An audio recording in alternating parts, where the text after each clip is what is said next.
Aram had around £40,000 to convert this into his family home. The work he's taken on here has been pretty extensive. Has he managed to stick to his original budget?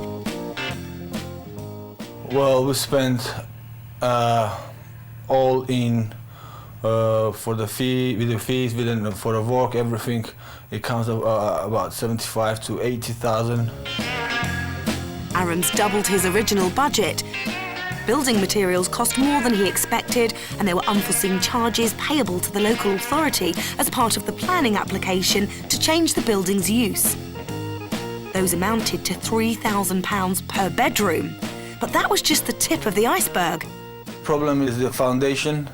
Yeah, because we dug up all the foundation all around the perimeter, and only the last 4 meters were not good, a bit soft. So because of that, we had to pile it whole foundation for the whole extension. Yeah, and the piling, it costs quite a lot.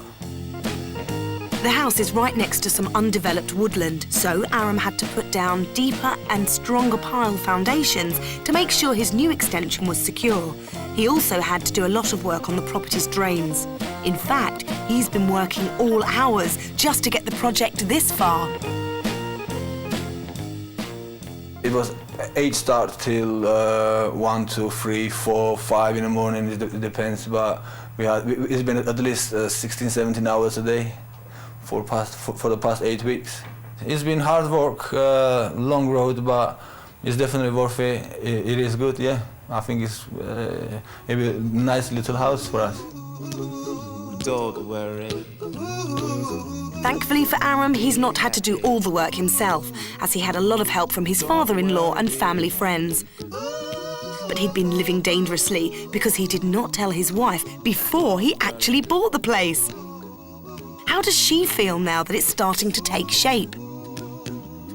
Well, initially she wasn't very keen on it, on the whole idea. She couldn't see it, like to imagine it. But now she thinks things they're all coming together, and yeah, she loves it. Phew, that's a relief. Aram's paid £98,000 for the property and spent another £80,000 converting it, making a total of £178,000. Has he invested wisely? Time for some expert opinion. The positives really are that it's a bungalow. I think it's unfortunate that it is on the A10, the main road. However, bungalows are very few and far between, therefore there is always a demand for detached bungalows. He's done very well in doing the alterations and added on certain things differently, but I think he's made an excellent job of what he's got here. What could this former office turned family home sell for?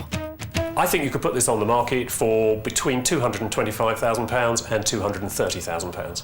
I would recommend that the owner puts this on at just under £230,000. Well, I think it's quite low because just round the corner they go at the same 2-bed bungalow for $275 on the market as we speak. But I think, to be fair, about $250 mark, that's about the right price for it.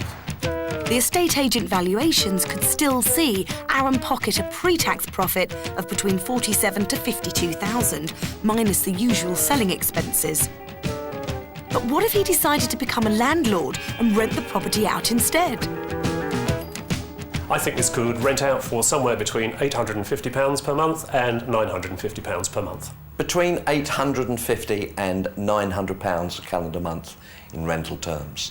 Well, it sounds quite all right. I think it sounds quite right, but it's going to make no difference to us because we're going to move in and live here as a family. It's going to be our family home for now, so it feels already as a home, and we're going to be living here as a nice family together, so it's going to be happy times for us. Back now to Plymouth, where earlier in the programme, Paul paid $96,500 for this 2-bed mid-terrace. Although he had some property developing experience, it was his first purchase since leaving his IT job and going full-time into property development. His partner Susan's a nurse and she was going to look after the design. Paul hoped to sell once he'd added a 3rd bedroom and rearranged the layout downstairs, but didn't see that as a problem. do something really funky and really swish, it should compensate for the fact that it's downstairs. You get these really trendy designer basins for about £30 with monoblock taps for the same sort of price. You mean the ones that sit there like on the top of the surface? Yeah, exactly. Oh, wow, right. They look, hundreds of pounds, but they can cost very little. Well, time to see the results. 3 months had passed when we met Paul and Sarah back at the property to see just how swish it had become. Well, it's not that funky in the front reception room yet. The plaster's been touched up and the room looks ready to decorate, and that's about it. The hallway's not too swish either. But as promised, the rear layout has changed. The corridor's gone and the bathroom's gained extra space. Plus a shower. But I think I'm safe. I don't think my trousers will get soaked by that basin. Phew. Yes, what an improvement it was to be able to remove that lobby between the kitchen and the bathroom, now that the building regulations have changed. And as Paul explains, just repositioning the entrance to the kitchen also made a big difference. Well, what we've done with the kitchen is to reduce this wall here back to the position it's in now. It was originally through to a position round about there, so it creates a lot more floor space to open up the kitchen for tables and chairs and that kind of thing. There was a side door off of the bathroom. That's been removed and blocked up. Back door's been installed where it is now. There will be a glass panel in the lower half of the door to produce more light coming into the kitchen, and overall just create a bigger sort of sense of space and make it nice and airy. So the layout downstairs is sorted, but what about upstairs where they'd hoped to add a third bedroom? How did that go? Well, we had to have some careful thought about it because there was one big room at the front and there's this room back here, so we were trying to plan as best we could to get 3 rooms out of it.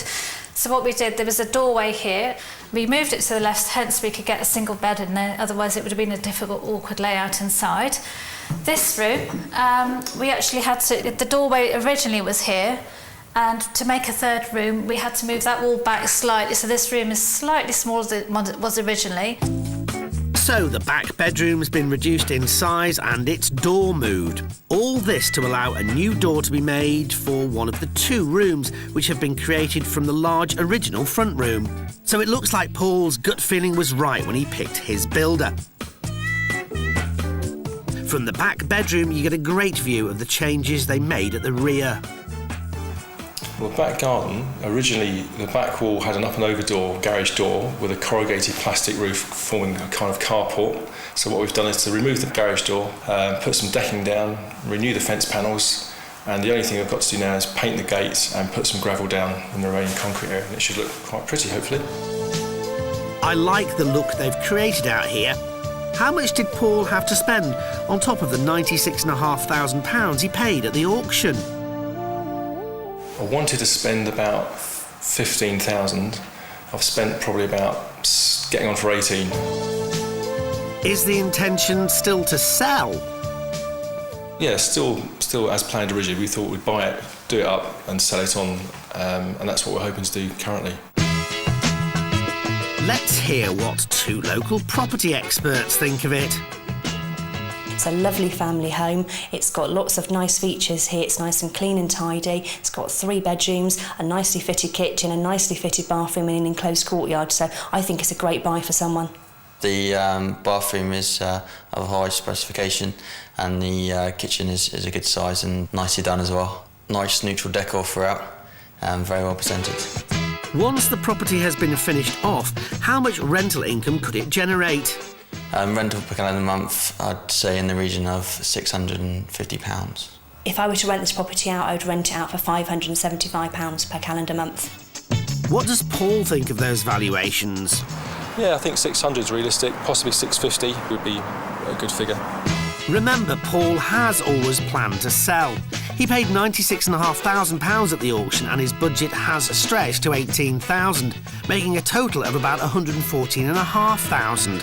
How much is the house now worth? If I was to put this property on the market, I'd put it on for £140,000. I look to market this property at £135,000. That range of valuations between £135,000 and £140,000 would produce a gross profit, before the usual selling expenses of course, of £20,500 to £25,500. What's the verdict on that, Paul?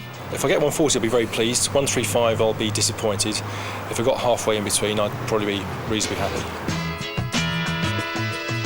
Well, along with Sarah's design input and her hard graft, Paul's first full-time developing project looks to be a success, providing he finds a buyer. So, what will this development double act take from the project? I think it's been quite an exciting project. As I say, it hasn't really been stressful. It's been interesting. It's quite a good learning curve. Been no major glitches. It's all gone pretty smoothly. We've worked really well together. That's been part of the pleasure, because it's not only about money, it's actually enjoying what you do, and we get on really well together. But got to sell it, get my money back and do the next one. Well, that's it for now. We'll have more intriguing properties for you next time. So make sure you join us then for more Homes Under the Hammer. Goodbye. Goodbye. Tonight, banter with Liam Neeson, Stephen Merchant and Joe Brand on The Graham Norton Show here at 10:35.